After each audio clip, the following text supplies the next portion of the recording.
Morning once again. मेरा नाम स्वर्णिम शुक्ला है। मेरा चयन इस साल पीएससी की परीक्षा में हुआ है 16वें रैंक के साथ assistant director tribal and scheduled caste development department. आप सब मेंस बैच की तैयारी कर रहे हैं। आप सबको पहले तो ऑल द बेस्ट।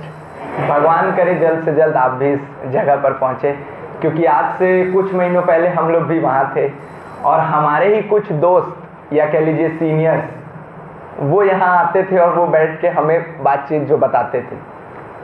अब देखिए, ये तैयारी ऐसी है कि हम सब एक लक्ष्य के साथ यहाँ आते हैं, पर जब तक हम सफल नहीं हो जाते तब तक हमारी सफलता हमारी मेहनत किसी को नज़र नहीं आती। तो हमें अपने प्रोसेस पे हमेशा ट्रस्ट करना है। हो सकता है आपको किसी दिन लग रहा हो कि आपकी तैयारी कमज़ोर है या ज़्यादा है, लेकिन अगर आपका आप पर भरोसा है ना, और ईश्वर का आपको जब एक बार साथ मिल जाएगा जिस दिन, तो आप इस तरफ ज़रूर आ जाएंगे। जहाँ तक तैयारी की बात है, सर लोगों ने आपसे बहुत देर से बात कर ही रहे हैं, आपको इतना अच्छा मार्गदर्शन दे ही दिया होगा कि हम आपको क्या बताएं। लेकिन मेरी तरफ से अगर आप एक बात पूछेंगे तो मैं आपको सिर्फ एक सलाह, क्योंकि आप अभी मेंस के उसमें हैं, बहुत ज़्यादा कंटेंट इकट्ठा करने के पीछे मत जाइएगा।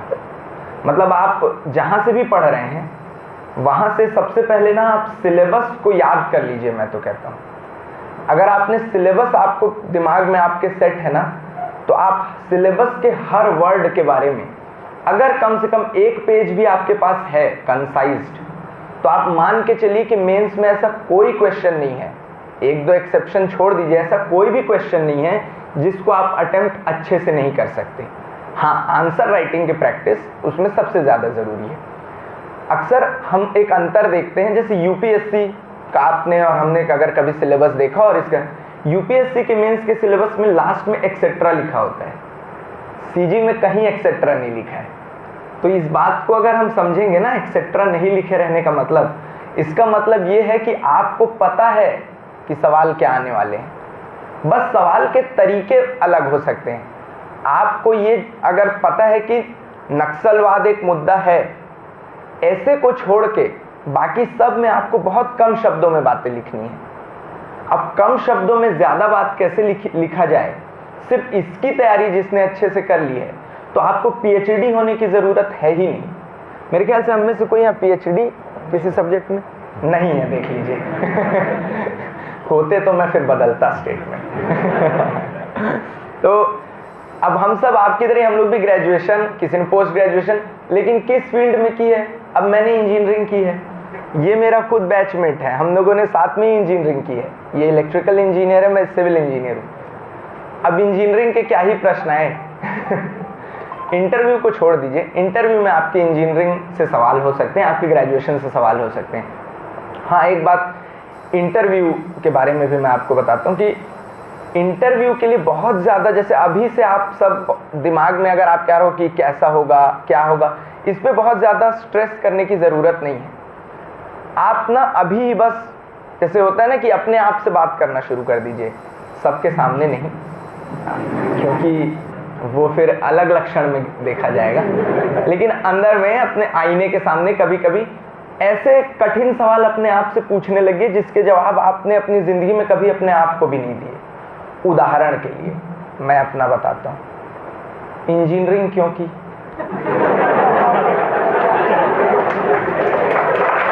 तो ये बड़ा सवाल है ना। अब इस सवाल का जवाब आप अपने आप को झूठ अगर दे रहे हैं, तो मान के चलिए कि इंटरव्यू वाला आपका झूठ पकड़ेगा। वो आपको कुछ नहीं बोलेगा, वो सिर्फ आपकी आंखों में देखेगा। वो वसीम बरेलवी का एक शेर है कि वो झूठ बड़े आराम से बोलता गया, मैं बस उसका चेहरा उतरते देखता रहा। तो आप समझ जाइए कि ये जो चीज़ें हैं ना, वो आपके खिलाफ जाएंगी अगर आप सच्चे नहीं हैं तो। और सबसे बड़ी बात इस पेपर का अगर आप मुझसे पूछेंगे, मैं शॉर्ट में ख़त्म कर दूं, बाकी इसका सबसे कठिन जो फेज़ है ना, वो प्री ही है। आप इतना मान के चलिए, मैं 3rd अटेम्प्ट में मेरा हुआ है, 2 अटेम्प्ट में मेरा प्री ही नहीं निकला है, और तीसरे में प्री निकला है। तो मेहनत और भगवान की कृपा का कॉम्बिनेशन ऐसा हुआ है कि सिलेक्शन ही हो गया। और कोई फैक्टर आपको प्री निकालना नहीं सिखा सकता, सिर्फ एक फैक्टर है, आप गलती कितनी कम करेंगे। जिस साल हमारा प्री हुआ था, सर को याद हो, उतना बिजार प्री का पेपर शायद कभी नहीं आया होगा कि आपको कई क्वेश्चंस ऐसे थे कि आपको पता ही नहीं चल रहा है कि इसमें, जैसे एक परमवीर चक्र पे क्वेश्चन था, 4 ऑप्शन दिए थे, चारों फैक्चुअल ऑप्शंस, और आपको जवाब ये बताना था इसमें से सही कौन है। मतलब 4 में से 3 फैक्ट आपको पता होने चाहिए कि जो गलत लिखे हैं। इतने डिटेल में तो फैक्ट आप परमवीर चक्र का कोई नहीं प्रिपेयर कर रहे हैं, तो वो क्वेश्चन छोड़ने के लिए बने थे, उस पर आपको ज़्यादा वो नहीं करना है। लेकिन जो क्वेश्चन बनाने के लिए आए हैं वो आपके सही अगर बनते हैं ना, तो कट ऑफ क्या जाएगा क्या नहीं जाएगा वो सारी चीज़ें आपकी मैटर नहीं करती। जैसे इस साल फिर देखिए, इस साल कट ऑफ मेरे ख्याल से फिर ऊपर गया है बहुत। तो अगर हम मान के चलते कि हाँ पिछली बार तो कम गया है, इतने ही क्वेश्चन बना के आ जाएंगे तो हो जाएगा, तो वो पेपर टू पेपर डिफर करता है। एक बार आप लोग अपने प्री के लिए ना, लास्ट के जो 3 मंथ होते हैं नवंबर से, सब चीज़ को रोक के अगर आप फैक्चुअली प्री की तैयारी करते हैं ना, तो उससे बेहतर और कुछ नहीं होगा। क्योंकि प्री में आप देखिए, अगर हम ध्यान दें तो क्वेश्चंस किसी भी तरह के हो सकते हैं, फैक्चुअल भी हो सकते हैं, आपके कॉन्सेप्चुअल भी हो सकते हैं, या हो सकता है कि एकदम डिस्क्रिप्टिव क्वेश्चन जिसको आप देखते ही बता सकते हैं कि इसका सही जवाब क्या है। लेकिन वहीं पे है, जैसे एक क्वेश्चन आया था 2019 या 20 के प्री में कि right to property is a constitutional law, और फिर उसके नीचे उसका रीज़न।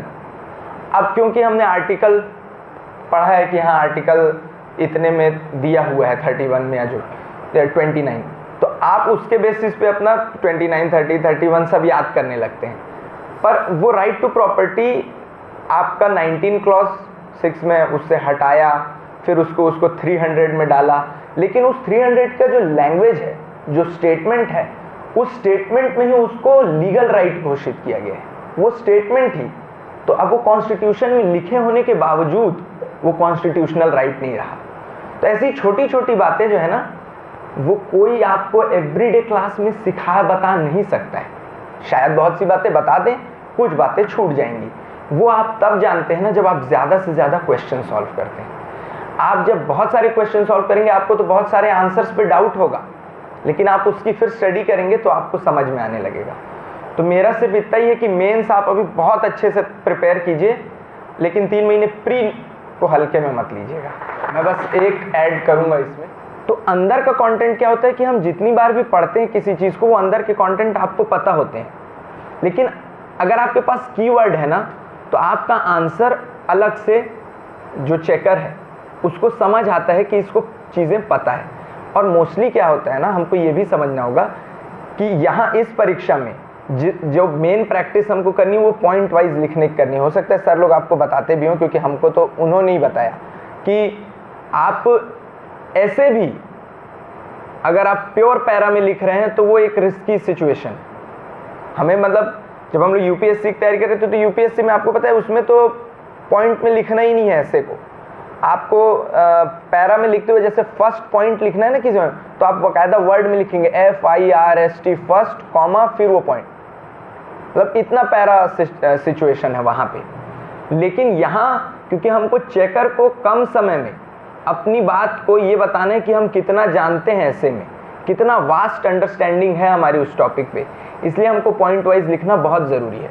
जब आप पॉइंट वाइज लिखते हैं ना तो चेकर को समय कम लगता है, और ये दुनिया का उसूल है कि जिसको समय कम लगता है उसको बड़ा अच्छा लगता है। तो हमको इस चीज़ को बहुत ढंग से समझना है कि हमारा आंसर इतना प्रेजेंटेबल हो कि जो देखे वो उस आंसर को, उस पर्सनैलिटी को उसी 5 लाइन में अच्छा समझने के लायक समझे। तो ये आप लोग ध्यान दीजिएगा बहुत ज़रूरी से। और जैसे पेपर की बात हो रही है ना, जैसे आपको देखिएगा पेपर 5 इकोनॉमी बहुत से लोगों को लगता है कि ये खतरनाक चीज़ है, इसमें एक तो समझ नहीं आ रहा है, ऊपर से किस डिटेल में पढ़ना है, कितने टॉपिक्स पढ़ने हैं। मतलब हमारे साथ की, अब हमने साथ में मेंस की तैयारी की, प्री हमने अपना निकाल लिया उसके बाद हम लोग बोले कि चल भाई अब क्योंकि हमारा पहली बार मेंस है तो साथ में फिर इंटरव्यू भी हम लोग यहीं वो ऐसे ही पीछे बैठ के 4-5 लोग, आप लोग ये ज़रूर कर लेना। हाँ, अभी मेंस बैच क्योंकि आपका अच्छा हो रहा है ना, मैं तो कहता हूँ इसी बार आप सबका मेंस वेंस सब निकले, तो इसलिए आप लोग ना आपस में 3-4 लोगों का, बस 4 से ज़्यादा नहीं, बहुत भीड़ अपनी अपनी नहीं करनी, इतने सारे में 4 का मल्टीपल बहुत अच्छे से हो जाएगा। तो आप 4 के मल्टीपल में अगर अपना अपना ग्रुप बना लेना और कोशिश कीजिएगा, हम तो नहीं उस वक्त करवाए, लेकिन आप लोग अगर आपस में कोएड में हैं, अगर आपको दिक्कत नहीं है तो आप 4 में 1 फीमेल या 3 फीमेल में 1 मेल, ऐसा आप रखिए जिससे पर्सपेक्टिव समझ में आता है। आपको मैं बताता हूँ, अगर आप साथ में जब इंटरव्यू या डिस्कशन, इंटरव्यू तो बात की बात है, आप डिस्कशन भी अगर साथ में करते हैं ना ग्रुप में, आपका perspective about any question, about any topic बहुत डिटेल होता है। आप जो सोच रहे हैं शायद ये ना सोच रही हो, लेकिन इनका सोचना गलत है ये मान के अगर आप बैठे रहेंगे और इनकी बात नहीं समझेंगे तो आप अपने आंसर के 3 पॉइंट छोड़ रहे हैं। 5 लोगों के पास 5 पॉइंट है, तो कोई भी डायनेमिक क्वेश्चन, जैसे पेपर 7 के क्वेश्चंस, आपको पता है पेपर 7 बहुत अलग टाइप का है, वही बस है जिसका सिलेबस से कोई लेना देना नहीं। आप लोगों ने अगर आपस में नेशनल एजुकेशन पॉलिसी डिस्कस की हो ना कभी, जैसे हमारे तो क्वेश्चन में ही आ गया था मेंस के, तो टेस्ट सीरीज में तो हमने आपस में डिस्कस कर लिया, लेकिन अगर आप लोग डिस्कस कर लेंगे तो उसमें है कम से कम 40 पॉइंट्स एनईपी में, उसमें से 12 पॉइंट्स आपके अगर प्रिपेयर्ड है मिनिमम, तो 10 नंबर का क्वेश्चन आपका बेस्ट बनेगा। 18 पॉइंट्स हैं आपके पास, तो आपके 15 मार्क्स का क्वेश्चन बहुत अच्छा बनेगा। तो यही है कि एट द एंड आपके पास डाइवर्सिटी ऑफ पॉइंट्स कितनी है। हम तो चाहें तो आप में से जिन लोगों ने अगर आर्ट्स फील्ड में ग्रेजुएशन किया होगा वो जानते होंगे कि एक बात को ही 7 बात में कैसे लिखा जा सकता है। हमने अपनी इंजीनियरिंग के जो अगर वैसे सब्जेक्ट्स होंगे जिसकी आपको, जब आपको, क्योंकि आप बहुत पढ़े भी होंगे ना, तो भी कोई ना कोई क्वेश्चन आपके कॉलेज में या इसमें आते ही जो आपको लगता है कि यार इसके बारे में तो मैं बहुत कम जानता हूँ, तब फिर हम अपनी टेक्निक लगाते हैं पैराग्राफिंग की, कि हम उसी बात को active voice, passive voice, direct speech, indirect speech सारी भाषा में लिख दें। लेकिन यहाँ ऐसा नहीं करना है। यहाँ ये सारी चीज़ें नहीं, यहाँ पे आप जितना अच्छा लिखते हैं कंसाइज्ड वे में, आप मान के चलिए आपके एक बार वर्ड लिमिट से आप 5-10 वर्ड, 15 वर्ड, 20 वर्ड कम भी लिखे हैं तो भी चूंकि आपके पॉइंट्स कंसाइज्ड हैं, आपको वो चेकर थोड़ी गिनते बैठ रहे हैं। आप 10 वर्ड ज़्यादा भी लिखे हैं लेकिन कंसाइज, आप कोई 40 वर्ड ज़्यादा मतलब महान इंसान की तरह उसको घुसा के लिखेगा तो उसको दिखेगा ही, क्योंकि स्पेस ही उन्होंने इतनी लिमिटेड दी है कि आप एक्स्ट्रा जा ही नहीं सकते। कम एक बार रह सकता है, तो कम रहने पे ऐसा कम मत दिखे कि इसको आता नहीं था इसलिए कम रह गया। उन्हें ये दिखे कि उसने लाइन में अपनी इतनी बारीकी से बातें सब लिख दी है कि मैं इसको कहाँ पे नंबर काटूं। और इतना भी याद रखिए, आप लोगों ने अगर अभी सबका वो मेरिट लिस्ट देखा होगा, अगर किसी को बहुत नंबर नहीं ही मिलते 1400 के पेपर में जिसने 50% मार्क्स पा लिया है वो सेलेक्ट हो गया है, 50% से थोड़ा ज़्यादा जो पा गया है वो फर्स्ट आ गया है। इंटरव्यू आपका एक तरह से श्रेणी सुधार है। आप समझ रहे हैं ना कि इंटरव्यू इसलिए भी इंपॉर्टेंट हो जाता है कि आपका जो मनचाहा पद है, मेंस में आपके सेलेक्ट होने के बाद अगर कुछ कमी रहेगी और आपको मनचाहा पद तक अगर नहीं है, तो इंटरव्यू आपके वो 5-10 नंबर जो आपने बेहतर परफॉर्म किया अपनी पर्सनैलिटी के साथ, वो आपको हेल्प करेगा। इसलिए मैं कह रहा हूँ कि अपने से बात करिए। जैसे भी देखिए कामेश सर, इन्होंने कुछ प्रिपेयर करके तो नहीं आया, या मैंने यहाँ कुछ प्रिपेयर करके नहीं आया, मैं आपको सच बता रहा हूँ तो हम जैसे ये जो बोल रहे हैं इसका 2 कारण भी है। एक तो हम सफल हो गए, सफल हो जाओ तो आपको अपने आप कॉन्फिडेंस अपनी बातों पे आ जाता है। और दूसरी चीज़ है कि हमने क्योंकि इस प्रिपरेशन के दौरान इतनी सारी चीज़ें देखी हैं, इतने सारे लोगों को सुना है और उनकी बात, सर लोग प्रीवियसली सेलेक्टेड हैं, सर लोगों से आप पूछेंगे और भी चीज़ें तो आपको पता चलेगा कि हर चीज़ इतने बार आप जब मेंस और ये देते हैं तो आपको पूरा जीवन परिचय हो चुका रहता है इस एस्पिरेंट लाइफ का। तो हम आपको सिर्फ वही बोल रहे हैं कि जो गलतियां हम कर रहे थे वो आप नहीं करेंगे तो आप बहुत जल्दी उस फेज़ में पहुंच जाएंगे जो हम लोगों को अब लगता है ना। जैसे हम किसी भी सुनते हैं फर्स्ट टाइम, तो फर्स्ट अटेम्प्ट में होना ये तभी है जब आपने सारी गलतियां उसी अटेम्प्ट में ख़त्म कर ली थी अपनी और जो कि बहुत ईजिली नहीं है पॉसिबल। तो इसलिए आप सब अगर इन बातों पे अभी हम चाह रहे हैं, आपको हो सकता है 4 लोग आके और अच्छी बात बताएं और कुछ हमसे अलग भी बता दें, हो सकता है सर और मेरी बात में कुछ मतभेद हो जाए, लेकिन सबका अपना अपना प्रोसेस है और सब किसी न किसी उस प्रोसेस से पहुँचे हैं ना, तो मतलब उन्होंने उनके लिए काम किया है। आप भी अपना प्रोसेस ढूंढ लीजिए बस, जो आपके लिए बेस्ट है। गुड मॉर्निंग, मेरा नाम कामेश सिंह कश्यप है। मेरा इस बार CGPSC 2021 में 71वां रैंक और नायब तहसीलदार के पोस्ट पर चयन हुआ है। मैं नहीं बोलना चाहूँगा क्योंकि ये स्क्रीन टेस्ट है, इसमें मतलब जो रिजेक्शन रेशियो है वो सबसे ज़्यादा रहता है। मेन हर्डल जो हमारे सामने रहता है प्री को ही क्वालिफाई करने का है। प्री के बाद प्री के प्रिपरेशन में हम लोग मेंस का सब साथ में करते ही रहते हैं।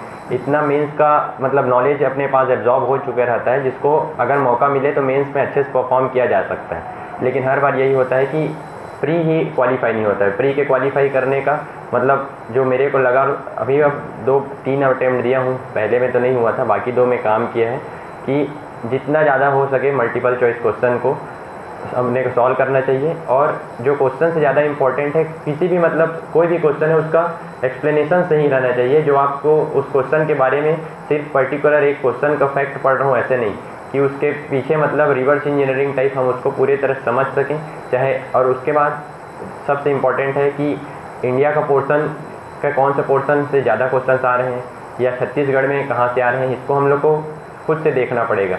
और एग्ज़ाम में कौन से क्वेश्चन को अटेम्प्ट करना है, कौन से को छोड़ना है, ये भी इम्पॉर्टेंट है। हम लोग पहले से प्री कंसीव नोशन के साथ नहीं जा सकते कि दिस टाइम मतलब 90 क्वेश्चन अटेम्प्ट करेंगे, 60 करेंगे, ऐसे नहीं। हम लोग को अपना स्ट्राइक रेट जो मतलब एक्यूरेसी है वो मतलब अगर 20-25-30 टेस्ट लगा लिए हैं तो मीन मोड मीडियन जो मतलब कि प्रूव्ड फार्मूला है उसके हिसाब से अगर एक्यूरेसी 70 से 80 बैठ रहा है हर एग्ज़ाम में, तो मोस्ट प्रोबेबली है कि आप उस एग्ज़ाम में चाहे 60 अटेम्प्ट करें कि 90 अटेम्प्ट करें, अपने प्रैक्टिस के हिसाब से वो नियर अबाउट उसी रेंज में बैठेगा। तो जितना मेन प्रैक्टिस है प्री के लिए एग्ज़ाम के पहले, और मैं यही सजेस्ट करना चाहूँगा कि अगर फरवरी में प्री आता है तो 3 महीने पहले अपने को डेडिकेटेड प्री का ही पढ़ना है, क्योंकि प्री को पढ़ रहे हैं तो साथ में इंडिया छत्तीसगढ़ का मेजर पोर्शन हो जा रहा है। मेंस के लिए पेपर 6, हाँ पेपर 6 का ही 2 पोर्शन है, फिलोसॉफी सोशियोलॉजी, जो एकदम प्री से उसका रिलेशन नहीं है। जो MCQ टाइप क्वेश्चन आते हैं उसको छोड़ दिया जाए फिलोसॉफी के तो। और पेपर 7 जो पेपर एकदम अलग है उसका हम लोग मेंस के बीच में अगर पहले से तैयारी है तो आराम से कर सकते हैं। उसके अलावा रहा बात लैंग्वेज का, लैंग्वेज भी इसलिए इम्पोर्टेंट हो गया है कि अब CSET को तो आप लोग देख ही रहे हैं किस लेवल का आ रहा है, कैट का एग्ज़ाम है टाइप क्वेश्चन रहता है लिटरली 1 पेज का रीजनिंग का क्वेश्चन। तो जब हम लोग को उसमें क्वेश्चन मिला हुआ है कि लैंग्वेज से किया जा सकता है, जो हम लोग को मेंस में भी काम आएगा या उसमें सेल थ्रू करने के लिए इम्पॉर्टेंट है, तो लैंग्वेज को भी मैं सजेस्ट करना चाहूँगा। पहले जैसे स्वर्णिम ने बताया कि हम लोग पहले UPSC के लिए तैयारी कर रहे थे, मैं भी CDS CAPF के लिए मतलब मोस्टली उसी कर रहा था। तो इंडिया क्या है उसके हिसाब से हमारा हो गया था। तो इधर क्या है लैंग्वेज अपने को पता नहीं था कि हिंदी इंग्लिश छत्तीसगढ़ी।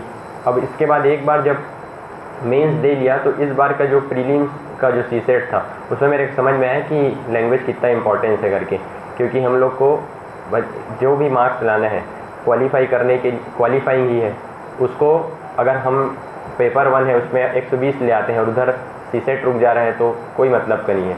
तो मेरा सजेशन यही है कि आप लोग प्रीलिम्स के लिए जो भी टॉपिक पढ़ रहे हैं एक जगह कंपाइलेशन वाला जो MCQ वाला क्वेश्चन है उसको लगाइए, वो हो गया प्रीलिम्स का। और फिर मेंस का तो सर ने जैसा बताया वैसे ही कि कीवर्ड्स जितना सिलेबस में मतलब अक्रॉस द पेपर 7 पेपर का जो 3 जो सब्जेक्ट्स हैं उसमें जो भी कीवर्ड्स हैं उसके बारे में हमारे पास 1 पेज का नोट रहना चाहिए, क्योंकि अल्टीमेटली एग्ज़ाम में 150 वर्ड से ज़्यादा में हम लोग लिख नहीं सकते।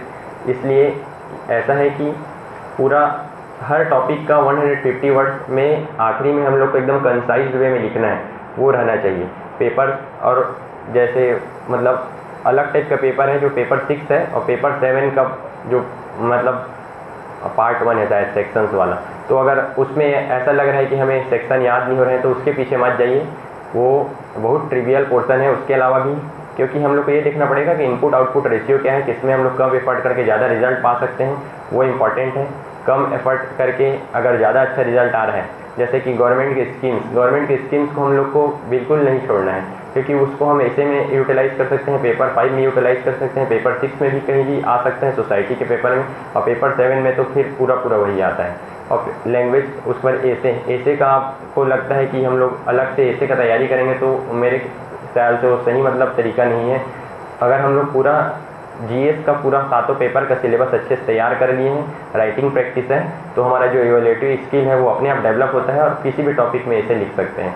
और पेपर 3 जो सबसे वास्ट सिलेबस है, अब पॉलिटी का जैसे है कि मतलब सिलेबस अपने को पूरे को लक्ष्मीकांत को पढ़ना है, लेकिन मेंस में आता है 25 मार्क्स का, तो उसको छोड़ तो सकते नहीं, क्योंकि इधर प्रीलिम्स में 50 क्वेश्चन में से 17 को पॉलिटी दे दिया था 2021 के, जिसमें हम लोग दिए थे। तो उसका भी तरीका वही है कि उसका भी आप लोग क्वेश्चन को सॉल्व करिए। थियोरेटिकल हम लोग को लगता है कि ये तो सब समझ में आ गया है, लेकिन एक तो सेंटेंस या कोई भी अमेंडमेंट को सेंटेंस को एकदम अल्टर करके वहाँ कर दिया और वो हम लोग प्रैक्टिस नहीं किए हैं, वैसा मतलब रिफ्लेक्ट करने का अप्रोच डेवलप नहीं हुआ है, तो वो सही ही लगता है। और अल्टीमेटली जो 2 घंटे एग्ज़ाम का जो सिचुएशन है, वहाँ माइंड सेट का ही गेम है।